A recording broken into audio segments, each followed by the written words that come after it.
por sot unë duhet të informoj shqiptarët se çfarë mercenarësh të pushtetit ka kjo ndërtesë. Prej 3 vitesh, shqiptarët ndigjojnë dhe kanë dëgjuar takimin famëzin Aruba të përfaqësuesve të qeverisë shqiptare me klanet, me bost e kartelëve të drogës. Prania e përfaqësuesve të qeverisë shqiptare në Aruba është konfirmuar nga gazetari investigativ ndër më seriozët i Italisë. Është konfirmuar nga media dhe kjo dihet universalisht.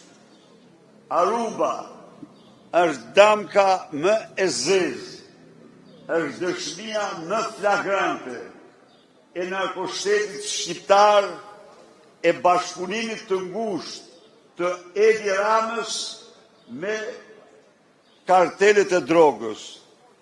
Tani çfarë ndodh këto ditë? Këto ditë autoritetet spanjolle dhe jo vetëm ato kanë sjellë dosjen e plotë, se këtu nuk bëhet asnjë hetim. Jo. Forbidden. Po tjetë për qeverinë, pra sollën dosjen e plotë.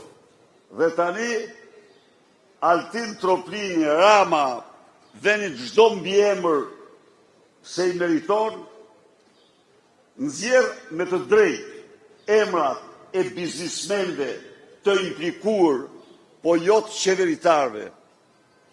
Shikoni sa të paftyr janë. Shikoni se si këta mbrojnë kriminalët në zyrat më të larta të shtetit. A ka njeri që nuk e din sot se në charterin për në Aruba shkuan qeveritar? Ku shishin ata? Asnjëri nuk e thot se ku shishin. Dhe ky është Altin Troplini që e fsheh. Ky është hetimi i tij, po unë e garantoj se në këtë mënyrë ai do konsiderohet bashkëpunëtor me klanin Aruba. A mund t'i fshihet një populli, prisni një minutë, a mund t'i fshihet një populli zyrtarit kriminal që fluturon nga Tirana në Aruba, që bën marrëveshje për ndërtimin, për thithjen e parave të drogës, ndërtimin e malit të Tiranës dhe thuhet edhe në zonat e tjera.